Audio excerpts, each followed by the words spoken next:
ഇതെന്ന് പറയുന്നത് second part video ആണ്. ആദ്യത്തെ വീഡിയോ കണ്ടതിന് ശേഷം സെക്കൻഡ് പാർട്ട് വീഡിയോ കാണുക, എന്നാൽ മാത്രമേ നിങ്ങൾക്ക് മനസ്സിലാകത്തുള്ളൂ. ഇനി നമ്മൾ ചെയ്യാൻ പോകുന്നത് റെഡ് യൂസ് ചെയ്തിട്ട് ഷെയ്ഡിങ് ചെയ്യാൻ പോവുകയാണ്. അതിന് വേണ്ടിയിട്ട് ഞാനൊരു വെറ്റ് ബ്രഷ് യൂസ് ചെയ്യുന്നുണ്ട്, 5 പോയിൻ്റ് വെറ്റ് ബ്രഷ്. അതുകൂടാതെ 00യുടെ ഒരു ബ്രഷും കൂടെ യൂസ് ചെയ്യുന്നുണ്ട് ഷെയ്ഡിങ്ങിന് വേണ്ടിയിട്ട്. ഷെയ്ഡിങ് മെത്തേഡ് എന്ന് പറയുന്ന ലേപനമാണ് ഇവിടെ ഉപയോഗിക്കുന്നത്. അതായത് നമ്മൾ നേരത്തെ വീഡിയോയിലൊക്കെ ഷെയർ ചെയ്തിട്ടുണ്ട് ലേപന മെത്തേഡ് എങ്ങനെയാണ് യൂസ് ചെയ്യുന്നതെന്ന്. മണിമാല ഡിസൈൻ എങ്ങനെയാണ് ഷെയ്ഡിങ് ചെയ്യുന്നത് എന്ന് നേരത്തെ വീഡിയോസിൽ പറഞ്ഞിട്ടുണ്ട്.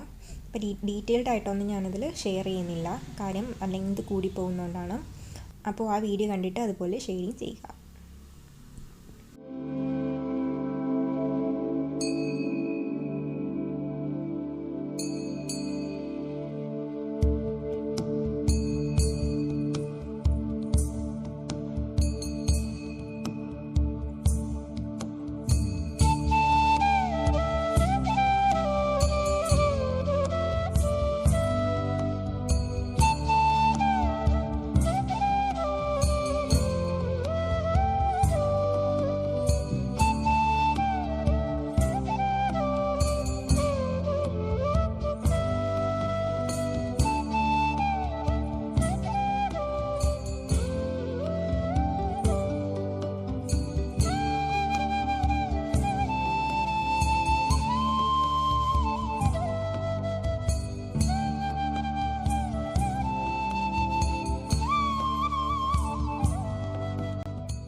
ചെവിപ്പൂവിൻ്റെ ഡിസൈനും നേരത്തെ ഒരു വീഡിയോയിൽ ഡീറ്റെയിൽഡ് ആയിട്ട് ചെയ്തിട്ടുണ്ട്, അപ്പോൾ അത് കയറി നോക്കുക.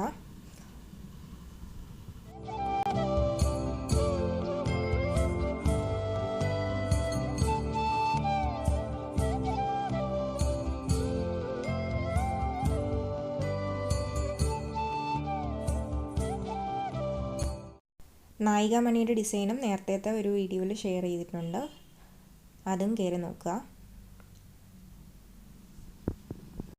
ഫിഗർ വരയ്ക്കുന്നതിലാണ് ഈ വീഡിയോയിൽ ഇമ്പോർട്ടൻസ് കൊടുത്തിട്ടുള്ളത്. അപ്പോൾ ഷെയ്ഡിങ് ഒക്കെ കഴിഞ്ഞ എല്ലാ വീഡിയോയിലും ഡീറ്റെയിൽഡ് ആയിട്ട് പറഞ്ഞിട്ടുള്ളതാണ്. അപ്പോൾ അതറിയാത്തവർ അതിൽ കയറി നോക്കുക.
റെഡ് വരുന്ന പോർഷൻസ് കംപ്ലീറ്റ് ചെയ്തിട്ടുണ്ട്. ഇനി ഗ്രീൻ വരുന്ന പോർഷനാണ് ചെയ്യാൻ പോകുന്നത്. അതിന് വേണ്ടിയിട്ട് സാപ്പ് ഗ്രീനും ബ്ലാക്കും എടുത്തിട്ടുണ്ട്. സാപ്പ് ഗ്രീനിൻ്റെ കൂടെ ബ്ലാക്ക് എന്ന് പറയുന്നത് ചെറിയൊരു എമൗണ്ട് മാത്രമേ എടുക്കാൻ പാടുള്ളൂ. അതായത് സാപ്പ് ഗ്രീൻ എടുത്തതിന് ശേഷം ഏകദേശം ഒരു അത്രയും ഡൈല്യൂട്ട് ചെയ്ത് എടുക്കുക, മിക്സ് ചെയ്തെടുക്കുക.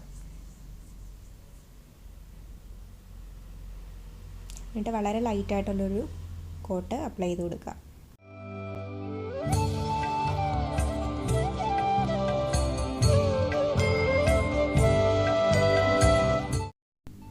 ഇതിന് മുകളിലായിട്ട് കുറച്ചും കൂടി ഡാർക്കറായിട്ട് ഷെയ്ഡിങ് ചെയ്ത് കൊടുക്കുക.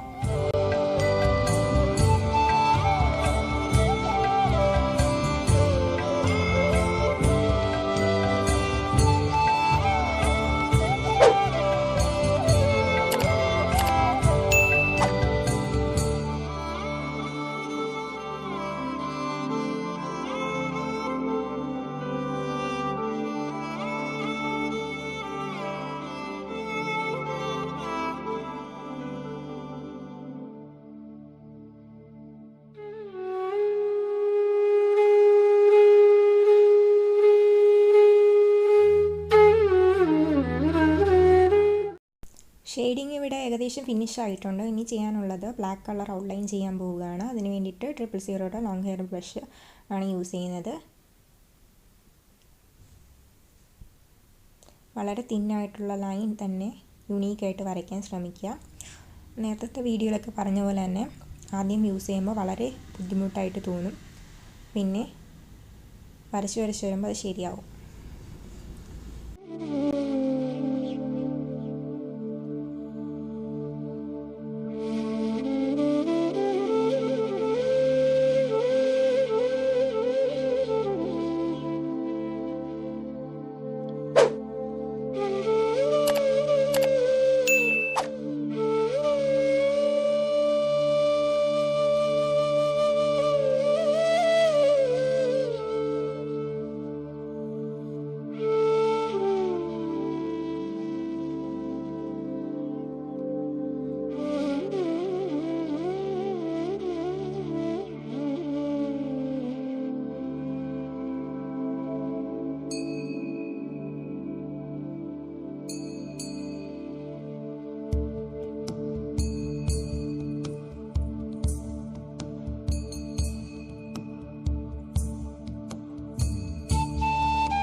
ഈ ഒരു കിരീടം എന്ന് പറയുന്നത് എല്ലാവർക്കും യൂസ് ചെയ്യാൻ പറ്റുന്ന രീതിയിലുള്ളൊരു കിരീടമാണ്.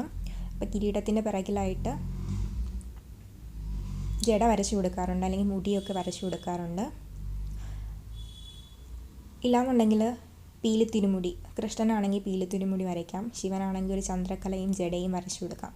അപ്പോൾ ഈ കിരീടം എല്ലാവർക്കും വരയ്ക്കാൻ പറ്റുന്ന ഒരു കിരീടമാണ്. അപ്പോൾ നിങ്ങളെല്ലാവരും ഇത് വരച്ചതിന് ശേഷം എൻ്റെ ഇൻസ്റ്റാഗ്രാമിൽ ഷെയർ ചെയ്യുക. അടുത്ത വീഡിയോയിൽ പീലിത്തിരുമുടി എങ്ങനെയാണ് വരയ്ക്കുന്നതെന്ന് നോക്കാം. കൃഷ്ണനാണ് സാധാരണയായിട്ട് പീലിത്തിരുമുടി വരയ്ക്കാറുള്ളത്.